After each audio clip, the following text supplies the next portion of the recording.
బెల్లం ఎక్కడ ఉంటే చీమలు అక్కడే ఉంటాయి. అలాగే అధికారం ఎక్కడ ఉంటే నేతలు అక్కడే ఉంటారు. ఇది ప్రజాస్వామ్యం. తెలంగాణలో ఇది జరిగింది. 2023 ఎన్నికల ముందు వరకు బీఆర్ఎస్ అధికారంలో ఉంది. 2023 ఎన్నికల్లో బీఆర్ఎస్ ఓడింది.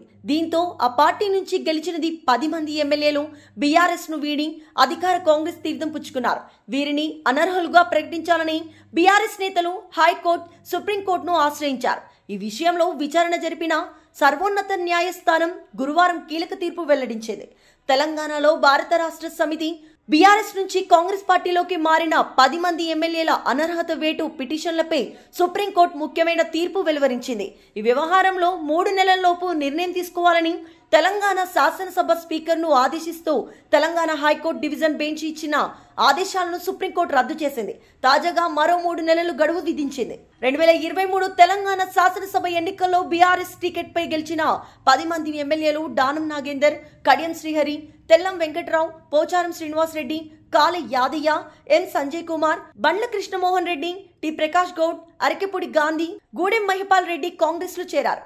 ఈ ఫిరాయింపులపై బీఆర్ఎస్ వర్కింగ్ ప్రెసిడెంట్ కె తారక రామారావు, కేటీఆర్, బీఆర్ఎస్ ఎమ్మెల్యేలు పాడికౌస్ రెడ్డి, కేపీ వివేకానంద్, బీజేఎల్పీ నేత ఏలేటి మహేశ్వర్ రెడ్డి 2024 జూలైలో స్పీకర్ వద్ద అనర్హత పిటిషన్లు దాఖలు చేశారు.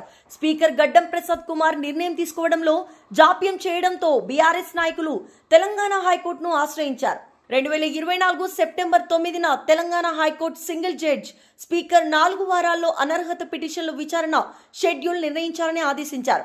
అయితే నవంబర్ 2024లో హైకోర్టు డివిజన్ బెంచ్ ఆదేశాలను రద్దు చేస్తూ స్పీకర్ సమంజసమైన సమయంలో నిర్ణయం తీసుకోవాలని సూచించింది. ఈ తీర్పును సవాల్ చేస్తూ బీఆర్ఎస్ నాయకులు 2025 జనవరిలో సుప్రీంకోర్టులో పిటిషన్లు దాఖలు చేశారు.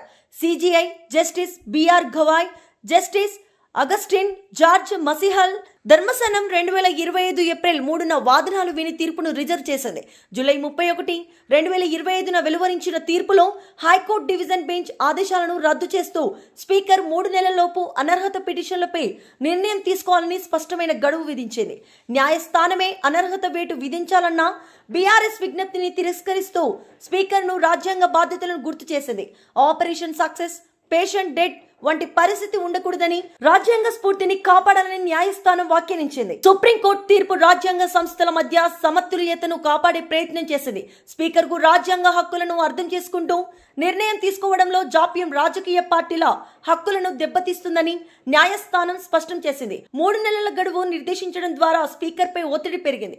అదే సమయంలో న్యాయస్థానం స్వయంగా అనర్హత నిర్ణయం తీసుకోకుండా రాజ్యాంగ సరిహద్దులను గౌరవించింది. మరి స్పీకర్ గడ్డం ప్రసాద్ కుమార్ ఏం చేస్తారు అన్నదే ఇప్పుడు ఆసక్తికరం.